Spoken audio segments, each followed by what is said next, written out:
দ্বিতীয় বিলকুল নিশ্চুপ, কেউ যেন বলতেই না পারে এখানে এত হাজার মানুষ আছে, তাইলে দুই পুরস্কার পেলে ইনশাআল্লাহ। আমরা সবাই জান্নাত চাই তো? কে কে চান জান্নাত? যুবকরা মনে হয় চায় না, ঠিক না? নামাও চাই, কিন্তু সবার কাছে আমার প্রশ্ন,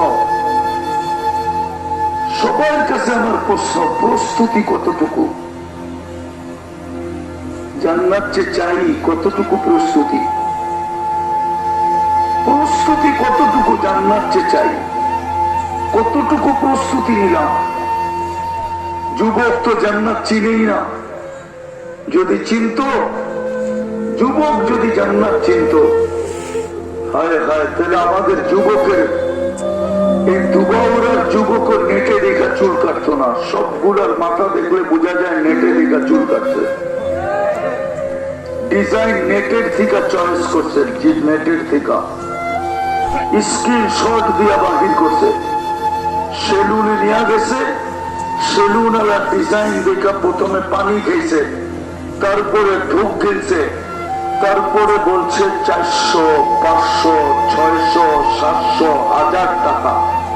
জিজ্ঞাসা করেন এদেরকে, অথচ 50 টাকার চুল কাটা, চুল কাটতে 50 টাকা লাগে। ও যদি জান্নাত চাইতো, জান্নাতের ধারণা থাকতো, তাহলে কোনোদিন এই স্টাইলে চুল কাটতো না। যুবকরা কোনোদিন এই স্টাইলে সাজতো না যে স্টাইলে সাজে। যুবতীরা কোনোদিন নেটে দেখা সাজগোজ করতো না, কেউ নেটে দেখা সাজগোজ করতো না। এই বিশাল মজমা একজনও বলতে পারবে না যাদের বিয়ে হয়েছে যে আমার স্ত্রী বাসর রাতের শ্বাসটা তার বান্ধবীদেরকে, প্রতিবেশীদেরকে পাল্লায় যায় বলছে যে আমাকে ফাতেমার মতো সাজায় দাও। যদি জিজ্ঞাসা করে ফাতেমা কি বাসর রাত্রে সাজে নেয়? অবশ্যই সাজছে। ফাতেমার সাজ কিতাবে লেখা আছে। দুবাউরার মেয়ে যদি সাজত, আর কিয়ামতের দিন যখন আল্লাহ ফাতেমার হাতে ঝান্ডা দিত রাদিয়াল্লাহু তাআলা আনহা, আর বলতো ফাতেমা তোর মেয়েদেরকে ডেকে নে আর চল সিধা জান্নাতে, তো দুবাউরার মেয়েও যায় দাঁড়াইতে পারত।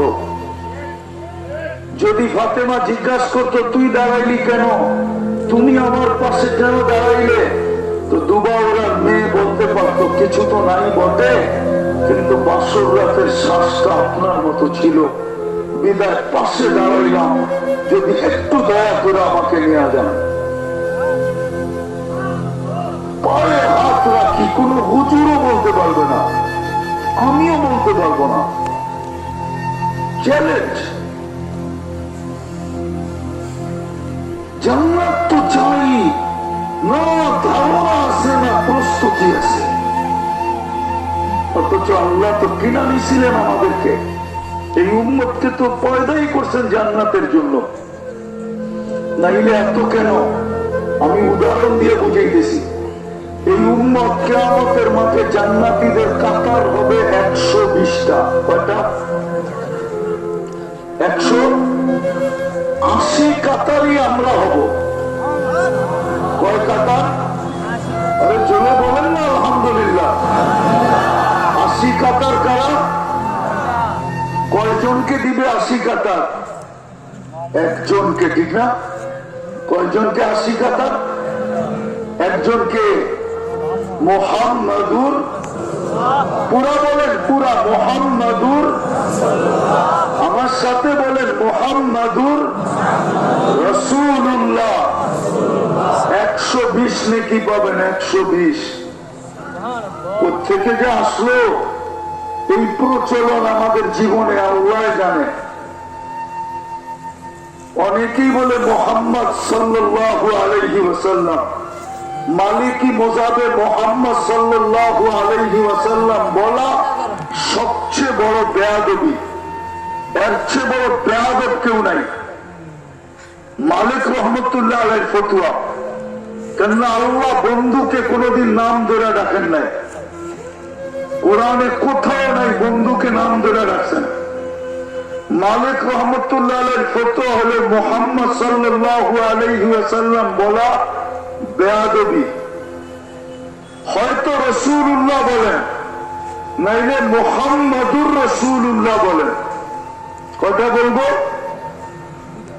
দুইটা, রাসূলুল্লাহ সাল্লাল্লাহু আলাইহি অথবা রাসূলুল্লাহ বললে 80 নেকি পাবো, আর মুহাম্মাদুর রাসূলুল্লাহ বললে 120 নেকি পাবো। এই উম্মত এক নেকি দিয়া জান্নাতে যাবে, এক নেকি দিয়া। কয় নেকি? কয় নেকি? এক নেকি দিয়া জান্নাতে যাবে। চলেন শুনে দিই, দিলে লাগে কিনা দেখি। এক ব্যক্তির কিয়ামতের মাঠে এক নেকি লাগবে, এক নেকি হলেই পাস। আল্লাহ পরীক্ষামূলক পাঠাবে, যাও আপন জনের কাছ থেকে এক নেকি নিয়ে আসো। তো সে আপন জনের কাছে ঘুরতে ঘুরতে ঘুরতে ঘুরতে ঘুরতে ঘুরতে ঘুরতে নৈরাশ হয়ে ফিরবে, চেহারা মলিন, শরীর ক্লান্ত, আর মনে মনে ভাবতে ভাবতে আসবে দুর্যোগ অবধারিত। ভাবেন ওই ব্যক্তির দুরবস্থা কিরকম হবে। যখন ফিরতে থাকবে তো অপরিচিত এক লোক দূর থেকে ডাকবে, তো কাছে যাওয়ার পরে বলবে তোমার এই অবস্থা কেন? তো সে বলবে আপন জনের কাছে বললাম, কোনো কাজে দিল না, তোমাকে তো চিনি না, তোমার কাছে বললে কি কাজে দিবে? তো সে বলবে বলো না, কাজে দিলেও তো দিতে পারে, বাধ্য করবে বলতে। তখন বলবে এক নেকি লাগবে। কয় নেকি?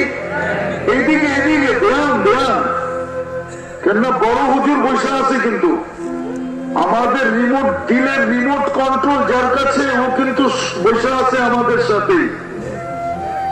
ও জানে আজকে যদি 2 পুরস্কার নিয়ে উঠলো তাইলে এই মাহফিল কামিয়াব কামিয়াব কামিয়াব কামিয়াব। ওর সমস্ত পরিশ্রম জলাঞ্জলি যাবে। আপনারা চান যে এই পুরস্কার হারায় দেন? চান না? সবাই মনে হয় চায় না। চান যে এই পুরস্কার আল্লাহ না দেখ?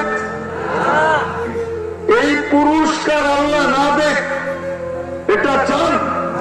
হ্যাঁ, 2 পুরস্কার না দেখ, এটা চান? শয়তান কিন্তু চায় যে আমরা পুরস্কার না পাই। এই জন্য মাঝে মাঝে একজনকে উঠায় দিবে হই হুল্লা করার জন্য। কেননা শয়তান শয়তান হয়েছে আমাদের কারণে, নাহলে ওর শয়তান হওয়ার কোনো সুযোগ ছিল না। মানুষের অস্তিত্ব যদি না হইত তাহলে শয়তানের শয়তান হওয়ার কোনো সুযোগ ছিল না। 1,85,000 বৎসরের ইবাদত ছিল। কত? 7টা বড় বড় উপাধি ছিল। 7 আকাশে 7 নামে ডাকা হতো ওকে। প্রথম আকাশে